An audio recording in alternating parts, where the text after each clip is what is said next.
Сәлем достар, армысыз ағайын, есім Майда Қыдырбай, арнама қош келдіңіздер. Мен әлемдегі жаңалықтарды, оның ішінде Украина Ресей арасындағы соғысқа қатысты соңғы мәліметтермен бөлісемін. Бірақ қазір әлемнің назары әрине ақш, Израиль, Иран арасында басталған соғысқа ауып тұр. Білесіздер, бұл соғыстың шекарасы кеңейіп, Иран тарапы 15-ке жуық елге баллистикасы мен ракета, оның ішінде дрондарын жіберуде. Оның ішінде мұнай танкері атқыланды және дронның сынықтары қонақ үйлерге, әуежайларға келіп тиіп жатыр. Сондықтан Араб Әмірліктері бір аптаға дейін жолаушылар тасымалына тыйым саламыз деді. Жалпы Украина Ресей арасындағы соғысқа қатысқан адам ретінде айтарым, әрине Украинаның аспанында 4 жылдан бері жабық, өйткені ракета, зымыран ұшқан кезде әрине 200, 300, тіпті 500-ге жуық жолаушысы бар жаңаға әуе кемесіне де келіп тиюі мүмкін. Сондықтан бұл өте қауіпті жағдай. Тіпті круиздік лайнер, ашық теңізде жүрген круиздік лайнерлерге де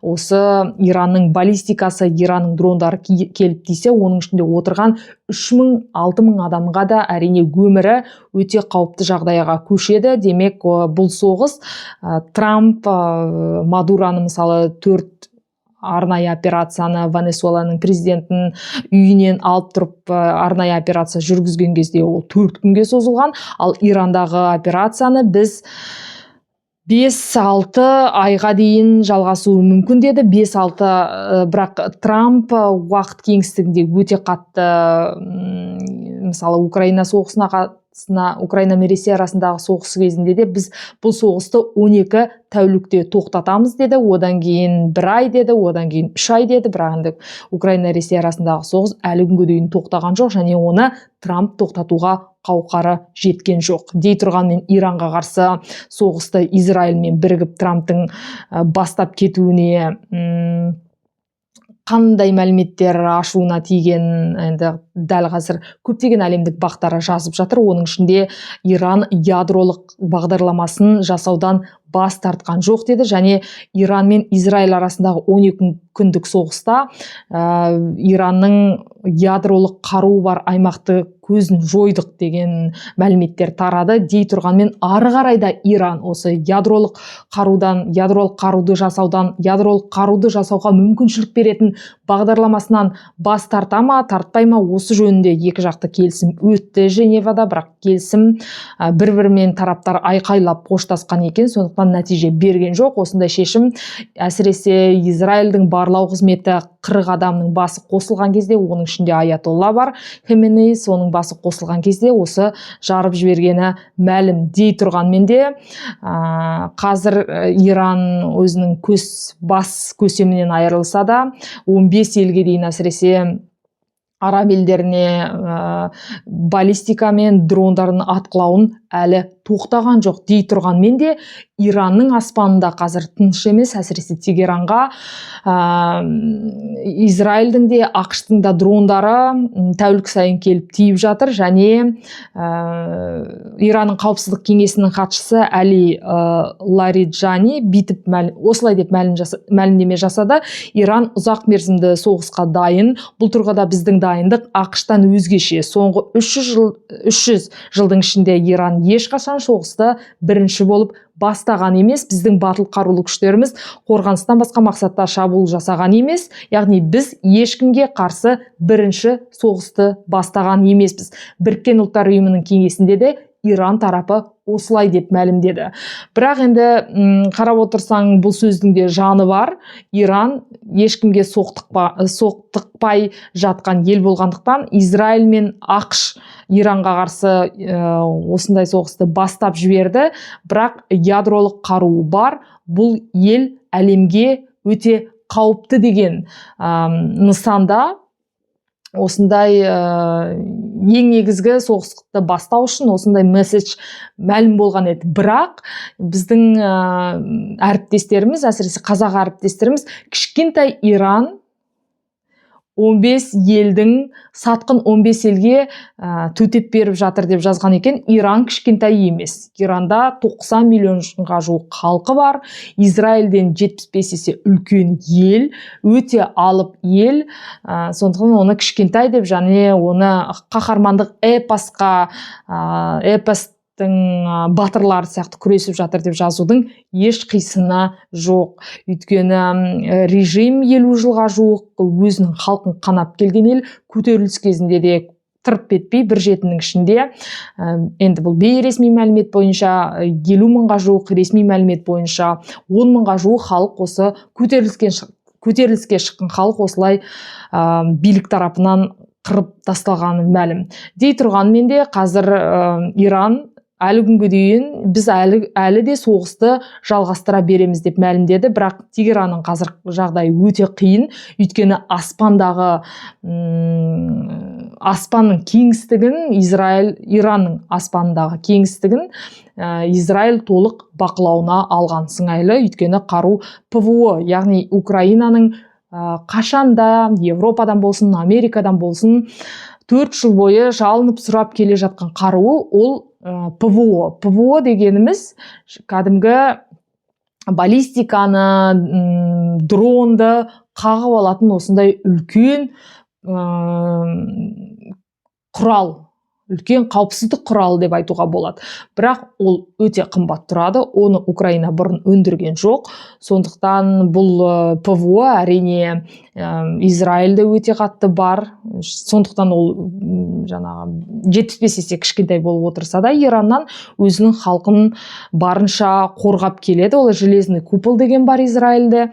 Аспаны толық жабылған, аспандағы қаншама Иранның дрондары ұшып келсе де куполдан өте алмайды. Бірақ соңғы уақытта әрине Тель-Авивта, Иерусалим болсын, Иранның дрондары, Иранның оқтары ол жаққа да ұшып келіп жатыр. Тіпті жертөлеге тиген, жертөледе қаза болған адамдар бар, қарттар жасырынған екен, балалар жасырынған екен. Ал Израильдің оғы әрине Иранға да келіп жатыр және мектепке тиген екен. Сол Иранның берген мәліметі бойынша сол мектепте 150-ге жуық бала болған екен. Әрине соғыс болған кезде ең өкініштісі, ең қаттысы, ең бір қатерлі зұлматтысы ол балалардың өлімі және босқындардың көбеюі, тұрғын үйлердің, бейбіт тұрғындардың қаза болуы әрине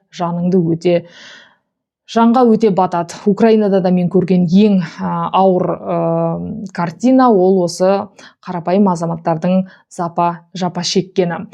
Және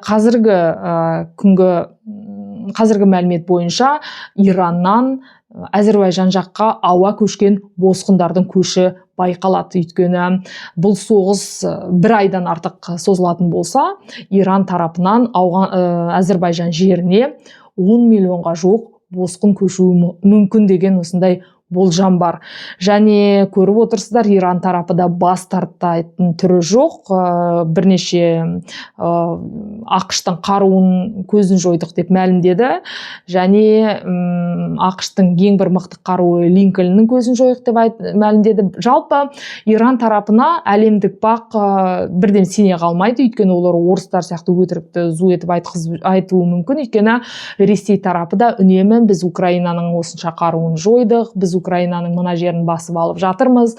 Тіпті өзінің Путиндерінен бастап біз осы аймақты басып алдық емес, фашистерден тазарттық деген сияқты мәліметтерді өте көп айтады. Бірақ Украинаның блогерлері де әлемдік бақта Путиннің қай жерде өтірік айтқан үнемі көрсетіп отырады, бірақ өздерінің аудиториясы үшін, өздерінің телевизоры үшін, өздерінің пропагандалық бағы үшін, өздерінің халқы үшін бұл өте өтетін ақпарат. Өйткені олар өздерінің телевизорына сенеді, әсіресе кемпір-сампырлар. Олар біз шынымен де мықты сверхдержавамыз, біздің қаруымыз өте мықты, біз Украинадағы фашистердің көзін жойып жатырмыз, біз бұл соғыста ашуға мәжбүр болдық деген өтірікке құдайдай сенеді. Сондықтан Иранның бақ құралдары да мынандай ақпарат бар, мынандай жерге келіп тиіп жатыр дегенде де күмәнмен қарау керек. Мен бұл жерде ақшқа толығымен сену керек, Израильге толығымен сену керек деп айтпаймын. Өйткені әр мемлекет өзінің жағына қарай айтылады, бірақ бір нәрсе анық, Израильде, ақшта басқа мемлекеттерден көмек сұрап отырған жоқ. Өйткені Иранның дрондары Кипрдегі жаңағы француздардың базасына да келіп дейді, Ұлыбританияның базасына да келіп дейді, бірақ олар мысалы біз соғысқа араласуымыз мүмкін деді. Ол тек қана мүмкін екенін айтып отыр. Бірақ ақш-та, Израильде бізге көмектесіңдер, біз Иранмен шамамыз келмей жатыр деген мәлімет болған жоқ. ақш деген әлемдегі қаруы мықты, қаншама бір қаруының өзі $1 миллион сатылатын сондай ел, ол Иранның көзін жою үшін, Ирандағы көзін жою деп айтуға болмайды әрине толығымен, бірақ соның билігінің көзін жою үшін ол қандай да бір елден көмек сұрап отырмағаны мәлім. Және Израильдің барлау қызметі өте мықты. Осы 28 ақпан күні таңғы 8-де түскен оқ жаңағы 40-қа жуық командирдің дәл төбесінен түскен. Яғни іштен сатқын болған, және Израильдің де, Американың да барлау қызметі өте дұрыс жұмыс жасағаны бұл операциядан көрініп отыр. Өйткені шабуыл түнде жоспарланған екен, бірақ түнде емес, осы таңғы 28 ақпан күні таңғы 8-де жасалды. Яғни олар алдын ала осы көсемдердің қай жерде жиналатыны мәлім болған. Және тағы атап өтетіні әрине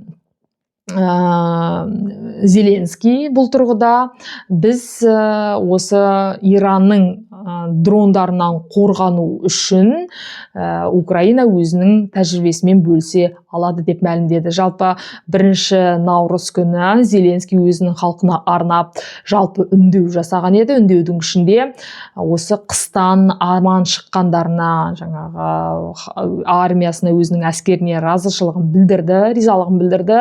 Қыстың аяқталғанымен құттықтады. Өйткені бұл қыс 4 жылдық соғыстың ішінде ең қатты, ең суық қыстардың бірі болды, және жығылған үстіне жұдырық демекші. Ресей тарапы да бұл қыста Украинаны өте қатты аяусыз атқылады. Әсіресе жылу қазандықтары, оның ішінде қаланың нысандары және трансформаторлар, электроэнергия, соның бәрі атқыланған еді. Бірінші рет соғыстың 4 жылында Украина көптеген көп күндік блэкаутқа ұшырады. Дей тұрғанмен де әрине Зеленский Украина жеріне Иранның 60 мыңға жуық дрондары ұшып келгенін айтты осы 4 жылдың ішінде. Сондықтан басқа әрине Украина тарапы Иранның дрондарын қалай ату керек екенін іс жүзінде біледі. Және 2025 жылы Эстонияда өткен кірпі деп аталатын оқу жаттығулар кезінде Украинаның әскерлері НАТОның әскерлерін жеңіп кеткені мәлім еді. Өйткені соғысып жатқан елдің әскерлері де және соғысқа дайындығы да, оның ішінде Иранның дрондарын қағып түсуде де әрине Украинаның әскерлері шебер болып алған. Және Ұлыбританияның премьер-министрі біз Иранның дрондарын атқылауда Украинаның көмегіне жүгінетін боламыз деп мәлімдеді.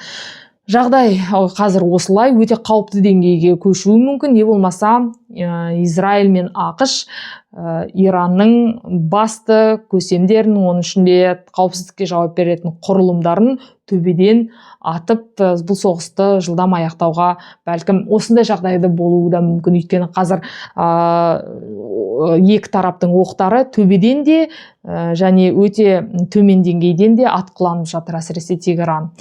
Сондықтан мен сіздерге соңғы жаңалықтармен алда да бөлісіп тұрамын. Арнамнан алыстамаңыздар, комментарий жазыңыздар, және ең бастысы арнама жазылып қойсаңыздар, бұл ақпараттың алға қарай жылжуына көп көмегін тигізеді. Онда келесі кездескенше.